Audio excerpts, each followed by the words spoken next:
Assalamu alaikum. Welcome to Women Today.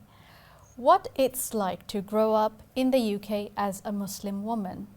Well, for myself, I was born and brought up in Bangladesh, so I haven't quite experienced my life as growing up as a Muslim woman, but having said that, I have lived quite a bit of my life in the UK, so I have experience of living as a Muslim woman in the UK, especially after 9/11, which then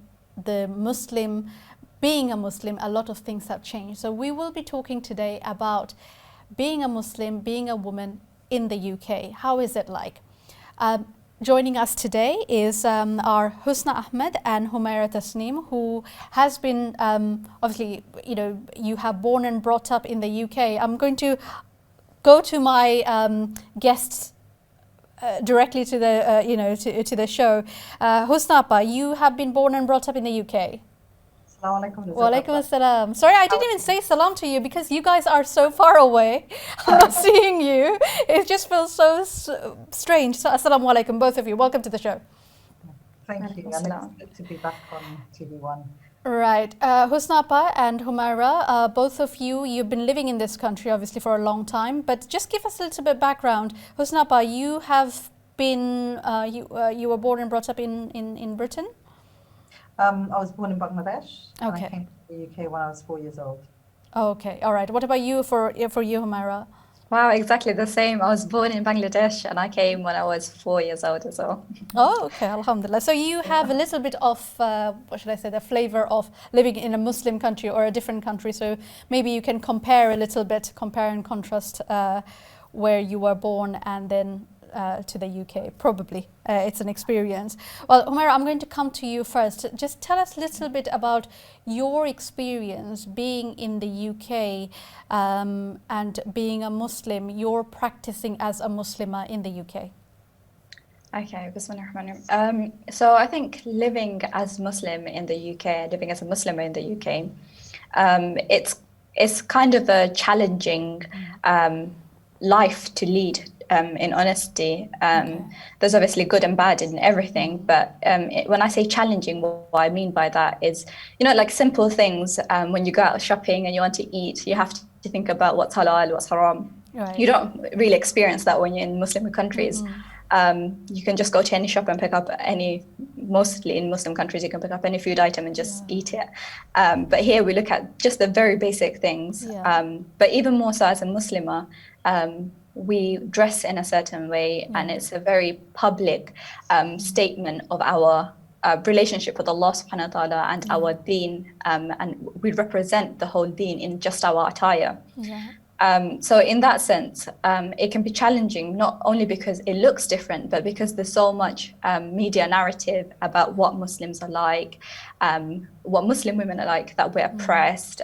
So there's a whole narrative that you constantly feel like you're facing, and what people think of you.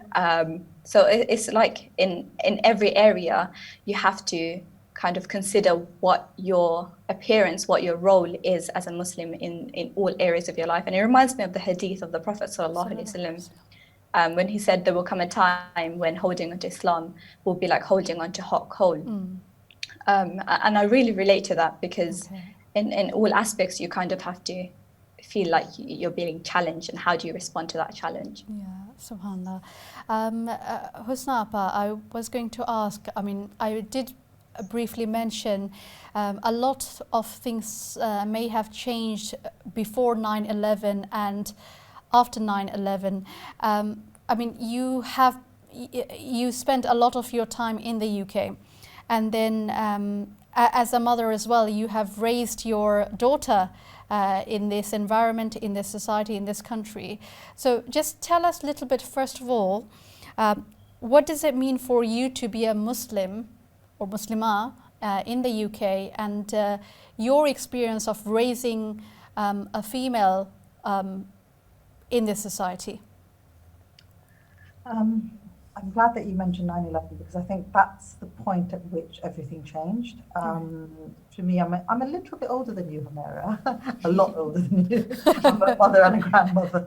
So I've, grew up in the UK in a time when you didn't really see hijabis or people praying in prayer halls or at university, or even, you know, that there weren't that many masjids as there is now.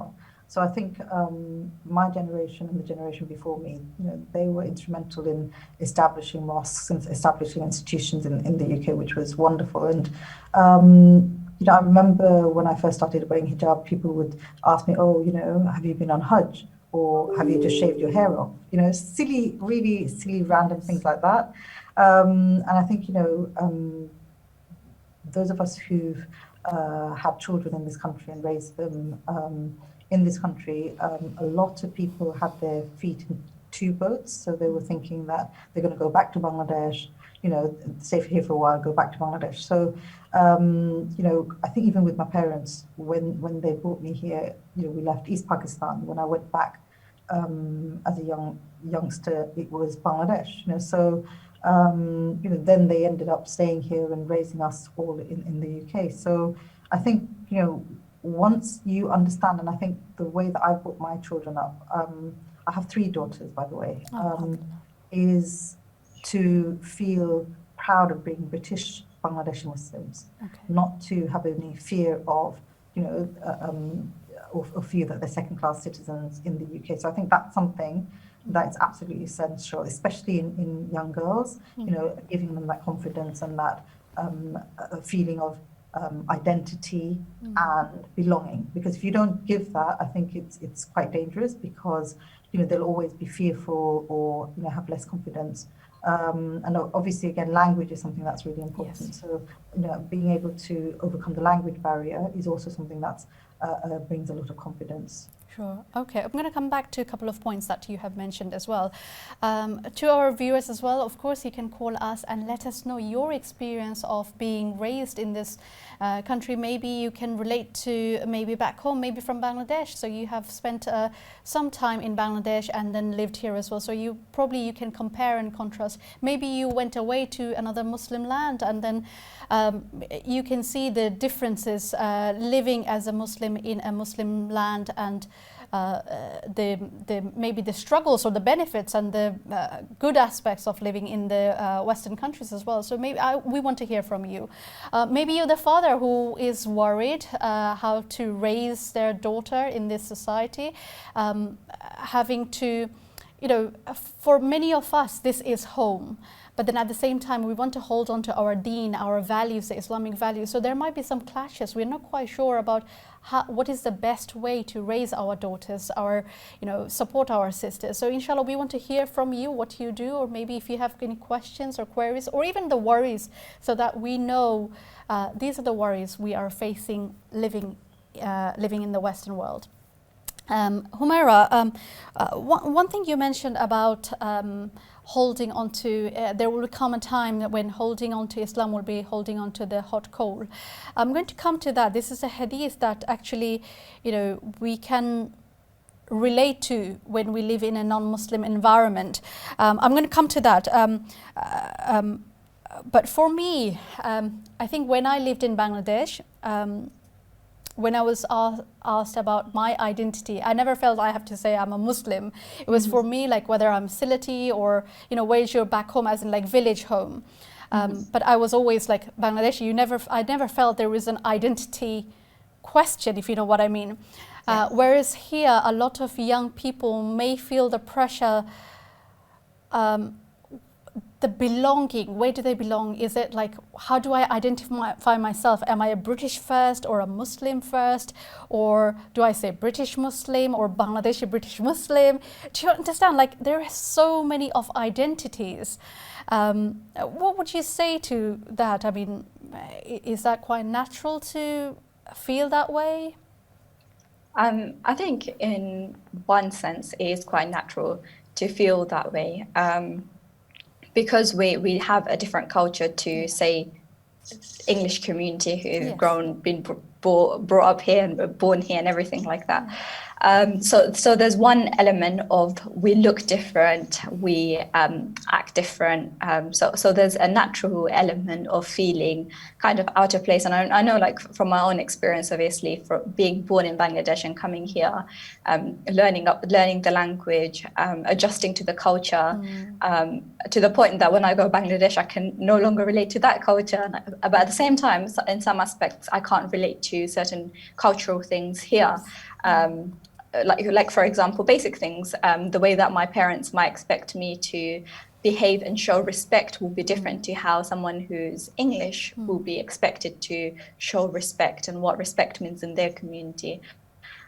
So there are some elements of just basic things that are different. But I think on top of that, for the Muslim community, there's a kind of a constant pressure to show what we really identify with, whether we really are loyal to Britain. And there's this constant debate and question in the media about where do Muslims belong and do we uphold British values? You know, a lot of people, you know, even English people will say, what are British values? You know, it's a term that's just been kind of brought up in the recent years. So there's general confusion around that. And then further exploring the idea of British values, if it's defined as freedom, you know, many Muslims will say, okay, how far do we go with freedom? Sometimes it's self-contradictory, often it's self-contradictory. And so if a society of its own can't feel comfortable in defining what freedom is, why should Muslims now kind of adopt these sets of values?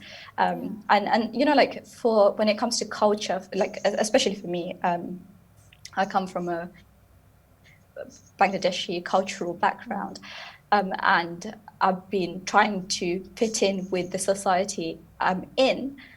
There was always this confusion. So for me, when I started to kind of look into practicing Islam, it was about, okay, you know, these are the sets of values that I can really hold on to because they're from Allah subhanahu wa ta'ala. And I can speak to my family who might do cultural practices that Islam doesn't agree with and explain to them, actually, these are the reasons we should adopt Islamic values.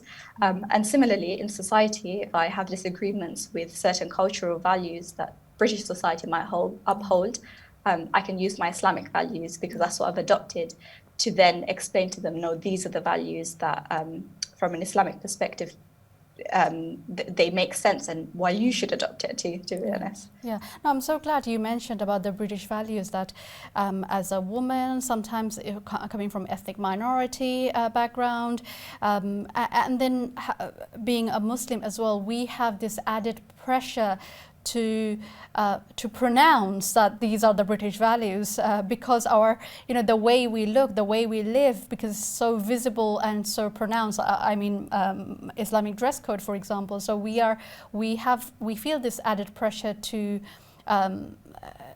say certain things. We have to, as in, like, we have to say that these are our values as well. We hold on to these values. You know, we're British Muslims. I'm so glad you mentioned about the British values. Husna Appa, you mentioned about then and now. So I'm going to say this. Maybe many Muslim women now, they are seeking equal or more participation in the society, equal respect, more role in the society, which is why we see there is an increase of Muslim women participation in the media, in the mainstream sort of activities, which is why I just want to give a simple example. There is a rise in demand of women-only spaces for example, for a gym, where Muslim women can practice their religion, but at the same time they can work out modestly in an Islamic, more like female-only environment, in an Islamic environment, as it were. What would you say? I mean, are these when we see the Muslim women in the society participating more, is that what we're talking about? I think when you talk about Muslim women's participation in society, this is something that's been around since 1400 years ago anyway. It's just in terms of cultural baggage that a lot of us carry. For instance, Bangladesh, having the woman in the house, being the housewife, and thinking she's just there to, bring up the children, that sort of mentality. We need to move away from that, because women, and I think, Humaira hit the nail on the head when she was saying that in terms of the way we appear with our hijab and the way we dress, it's very obvious that we're Muslim women. So that gives us an added responsibility in terms of our role as role models in the society, representing Islam, and yes. In terms of shared values and the values that we are showing in society, the values of generosity, kindness, empathy, caring about our neighbours, neighbours from two sides, 40 neighbours, etc. These sort of things are things that we do and we do well. Yes. And I hear from so many people from different cultural backgrounds, different religions, who say, I've got a Bangladeshi neighbour and they're wonderful and they're always doing this with us and sending us food and so caring, and I've heard so many nice things about, the Bangladeshi community, and, it's the women who make the family, isn't it, the family unit. And I think with COVID, what's very, very evident is that we're all going back to basics. The right. basic is the family values, the yes. Concern for our parents and our children and our extended family, and yes. Our mortality is yes. something that's obvious to for everyone yes. globally. So I think these are things that are quite obvious, and yeah. Yeah, okay, inshallah. No, I mean, you are a female-led charity, which you are a CEO of. So, of course, you yourself are a role model for something that you're doing for women, and being a woman and living in the UK as well. Holding on to the Islamic values, what are the pros and cons? We started discussing that. We are going to discuss further after the break. Stay with us. Assalamu alaikum.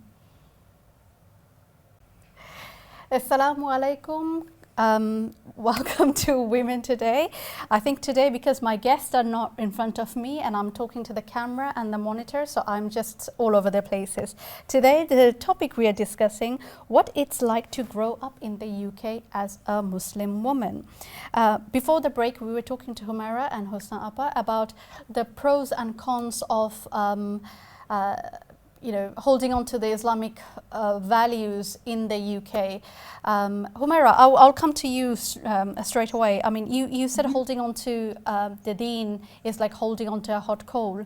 So, holding on to Islam or Islamic values in the UK, can you tell us a little bit of pros and cons? What are the good things, the positive aspects of holding on to Islam in the UK, and of course holding on to the religion in this atmosphere when there is a media onslaught? We face some negative perception. Tell us a little bit more on that. Sure. So I want to go back to something that I'll say Auntie Husna. Appa, yeah, or whichever.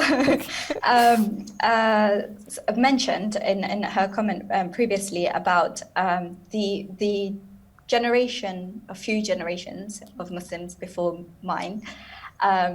They were the ones who kind of set. You sound like you came after such few generations later, Humaira.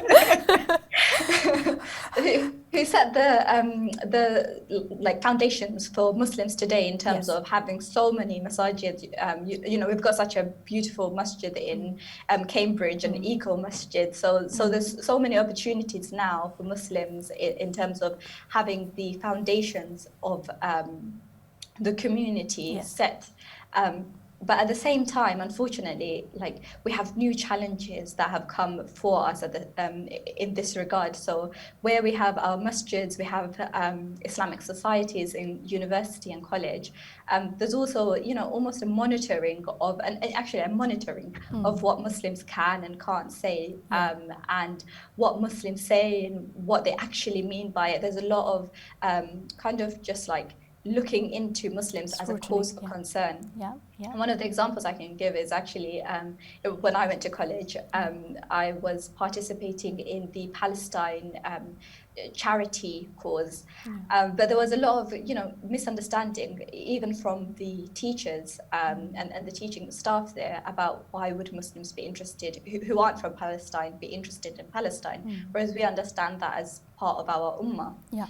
And our global community, whereas for other people, they don't understand values like this. And when there's misconceptions about it in the media and also like government policies towards how Muslims should relate to other Muslims, it creates a lot of, like scaremongering among our neighbors who aren't Muslim. Yeah. So we face these challenges, but again, it also gives us opportunity to speak about Islam. Sometimes I think if I was living in a Muslim world, I wouldn't recognize the fact that there are so many misconceptions about Islam. And living here, constantly having to deal with it, gives us the opportunity to clarify misconceptions, to give dawah about Islam. And to build people's confidence in Islam, either to the point that some people actually convert to Islam, or at least they identify and understand what Islam stands for. So in that sense, we have the opportunity that many Muslims living in Muslim countries don't have opportunity to do. But also, we also have the reward of holding on to the deen in such a struggling environment, and meeting Muslims from different countries and communities, and building that relationship as Muslims in holding onto Islam at such a difficult time. Yeah, absolutely. Like you said, the struggles are a lot of struggles as Muslim women we have to face, but the reward is higher as well. That's the ultimate reward for us. The harder the struggle is and the hurdle is, the greater the reward, inshallah.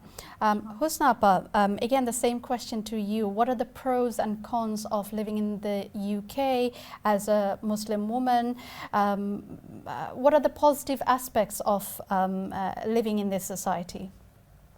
I think if I can just come back to some of the things that Humaira was saying. Yes, actually, absolutely, yeah. I feel that sometimes when you live as a minority, you think that the majority in Muslim nations have it good, and they're living a life of a lot of peace and etc. But what's very evident is, in terms of the leadership in the Muslim nations, it's horrendous. It's a really, really bad state, and that's why you see the greatest number of migration of refugees and internally displaced people throughout the world, particularly in the Middle East. And then we've got lack of democracy, we've got dictatorships throughout, and so I feel that in terms of a positive part of being a Muslim in the UK is that freedom of religion, that we're able to practice our deen safely and securely without fear. In terms of the negativity, I think what Humaira is saying is correct, that that there's a lot of negativity that's happening, but I think what we need to do is we need to flip it to a positive. We're a nation who Muslims, we have sabr, we have patience, and we are able to keep calm and really be hopeful, because we know that we've got the truth.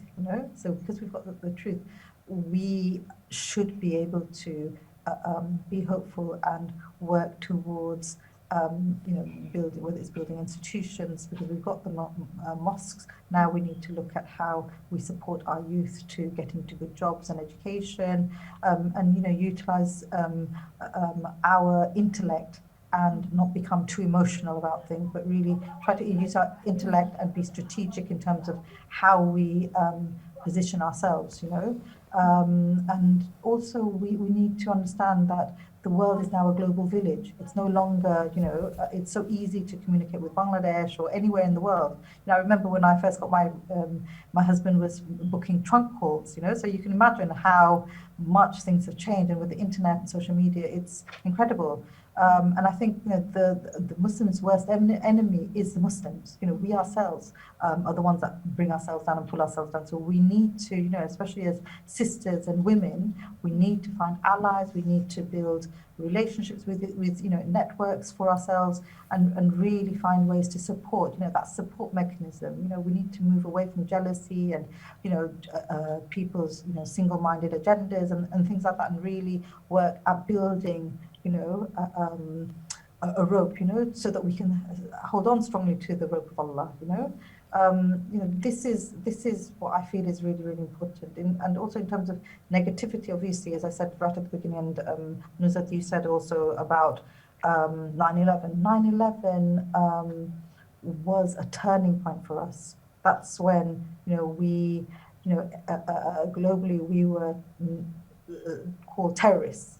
So anyone who's Muslim, oh my God, they're terrorists. So us as a community, and this is evident in what's happening in France with Macron's declarations and things like that.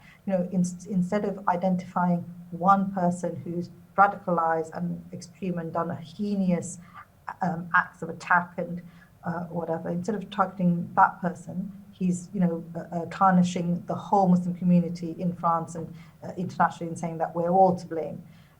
But he wouldn't do that if it's Christians or Jewish or Hindu or whatever. But it's very easy for people to tarnish us, and that's something that we need to think very carefully about. How we present ourselves, how we work together, how we build alliances with other faith communities. Because when the Holocaust happened, everyone says never again. But then you had the genocide in the Rohingya, you had the genocide for the Bosnians. So people need to know that one time it's Jewish, then it's Muslims, the next time it'd be somebody else. So we need to understand that as humanity, taking one life is like taking killing all of mankind. So yes, we need to really think carefully. And as women, we shouldn't just stick to women issues or things like that. We as women are representatives, and the most, in terms of our hijab, everything, we're the most obvious, examples of Muslim. And we should, be able to have the tools at our fingertips to be able to converse and to be able to communicate and be advocates for ourselves and our families and our children, because we're here to stay. In Europe, we're here to stay. We're not going anywhere. Okay. Yeah, I mean, I hear you what you're saying, Husna, about that. Many people feel this is their home. This is where they're going to stay. And I hear you about what you said about Muslims are able to practice their religion in the pretense of, freedom of religious belief. Isn't that something that was given to us by Allah subhanahu wa ta'ala, that we should be able to practice Islam as it is? When we are comparing that freedom of religious belief, comparing to back home, many of the Muslim world, because of, like you mentioned about the dictatorship, because of lack of Islam, that's why we can't practice Islam in our lands, and we are thinking that we can practice Islam in a non-Muslim lands. But even then, the freedom of religion, to what extent, who decides that freedom, how much, to what extent they give us that freedom? And then we have seen recently, in the name of freedom, what happened in France as well. Humaira, if you'd like, you can comment on that as well, as you, as a young person growing up, how much freedom that you felt, or whether you feel, I wonder if I lived in a Muslim land, how would that be for me to practice Islam? I'm going to come back to that. Another thing, Sister Husna, you have mentioned about masjid as well.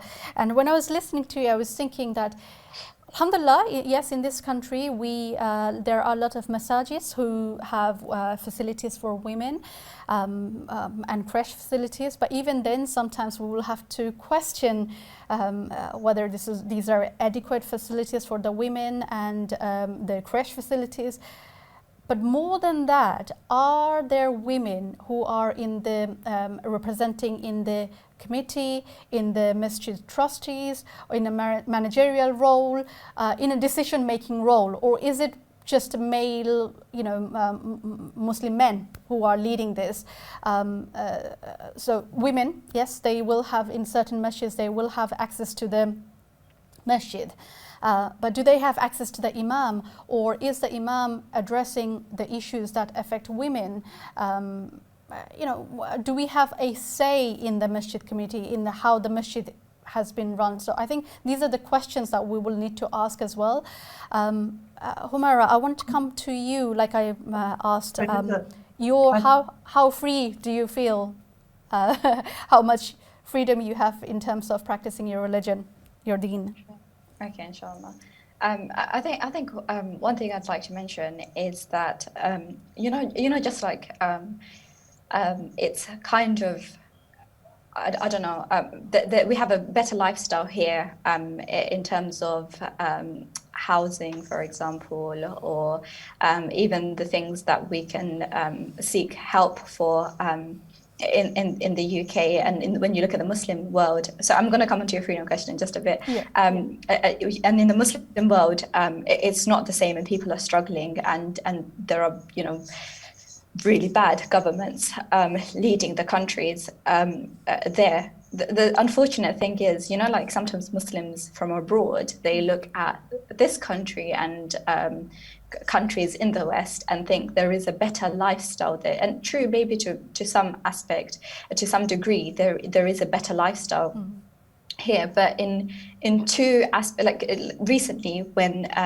the government passed the law that they won't, or said they won't feed school children during the holiday season, free school meal, those who get free school meals. And it became a big thing to the point that the communities have now set up charity organizations in order to feed children. And it's something that you would think in a first world country is so basic for them to provide, but it's not being provided because certain values are prioritized more than others. For example, during COVID, just a few months ago when COVID rate of mortality was low, we had the Eat Out to Help Out scheme. Yeah. And we raised, loads of money. So raising money for people who have businesses was a priority at that time, but feeding young children is not a priority. And so every country has one of the, these countries in the West, they still have the issues and how they value people's lives. And that brings me on to the freedom, the concept of freedom, because really it's a pick and choose about when and who has the freedom to express what they would like to express. So when it comes to Muslim issues, it seems to be, free fall of you can speak about Muslim issues, as we saw in the incident of France, and leaders in the UK who are in Parliament said that they actually agree with this, and they uphold, and because they uphold the value of freedom.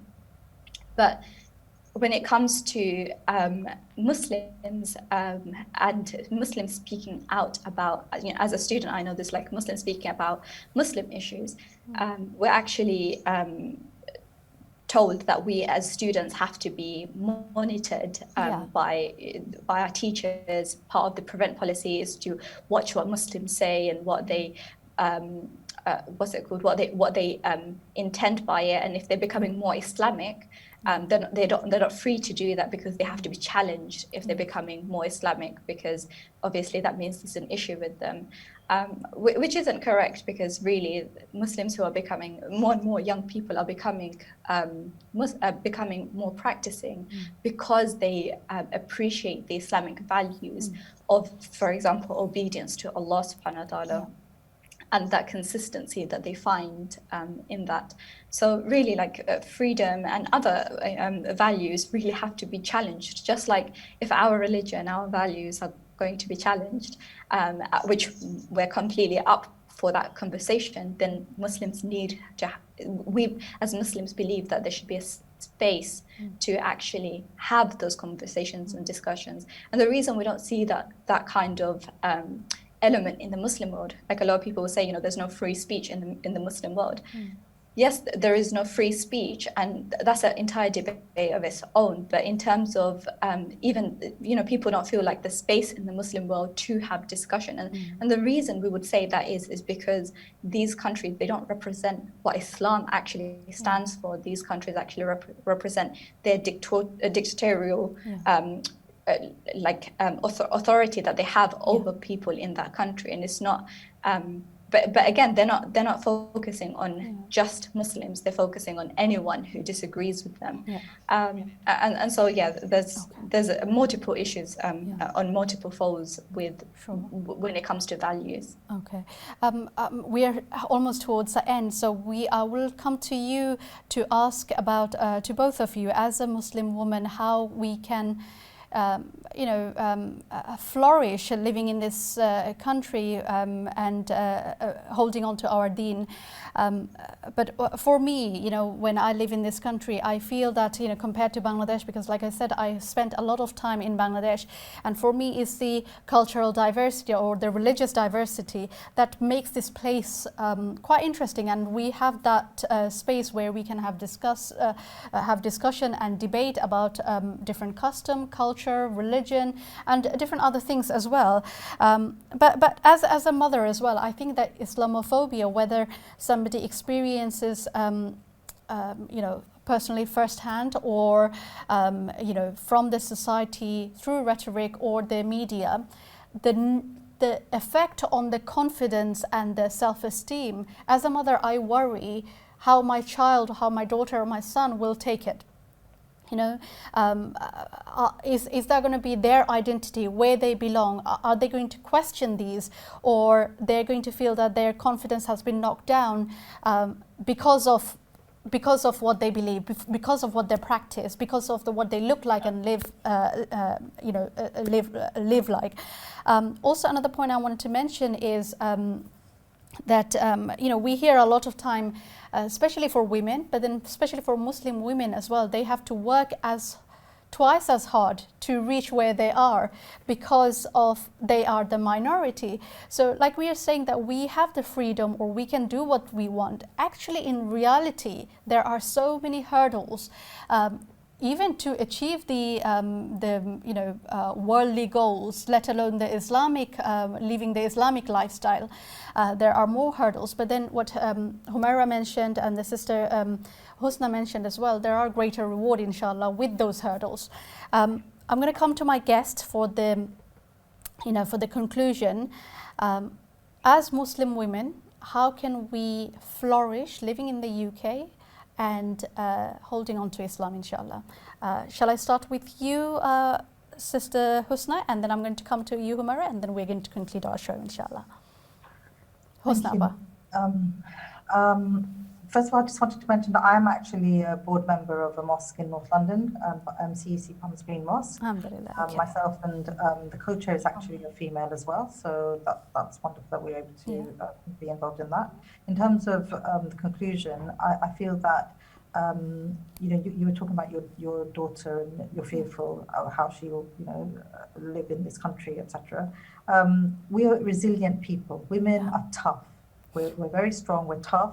And we're resilient. So when in terms of yourself, Nuzhat, you're a wonderful person, a wonderful mother, and I'm sure Mary, the way I've just seen her, I'm sure her parents are absolutely fantastic people. The way they are actually. So there's no doubt in my mind that in terms of the way your daughters are going to grow up and be very grounded, very strong, positive contributors to British society. I'm very, very confident about that. So I think resilience, holding firmly to your deen, and having that trust between the mother and the parents and the daughters is very, very important. Your daughter should be able to come and tell you anything that comes in her mind, in her heart. She shouldn't be fearful, because if she's fearful of you, who is she going to go and talk to? Sure. And if she could talk to other people, what guidance and what advice will she be given? That is absolutely dangerous. Right. Yeah. So it's very important that you have that bond between yourself and your children. Yeah, Jazakallah khair for the advice. Of course, Humaira. The two things I think I would go from what Sister Husna mentioned. One is building that confidence in Muslims in their identity and being able to communicate their their ideas and their thoughts into society and the people they're around. And one thing from my own experiences that I always hear people praise Muslims for is they're being principled. So I think it's important for Muslims to flourish, for them to flourish in the UK or anywhere in the world, is for them to be principled in their deen, in holding on to Islam. And having the, building the confidence to communicate the issues that they have to the world, inshallah. Yeah, Jazakallah khair to both of you. It's what they said, really. Holding on to the deen, knowing our deen, because once we know our deen, then we can be confident in who we are. And wherever we live, actually, living according to Islam, this is what we have to do. So regardless of where we live, we have to hold on to our deen. It's not going to be easy, but that's where the reward is, inshallah. So we will have to live unapologetically, holding on to Islam. There are stereotypes, there are Islamophobia, but then there is a form of dawah that we have to give to the wider society, inshallah. With that, Assalamu alaikum wa rahmatullahi wa barakatuh.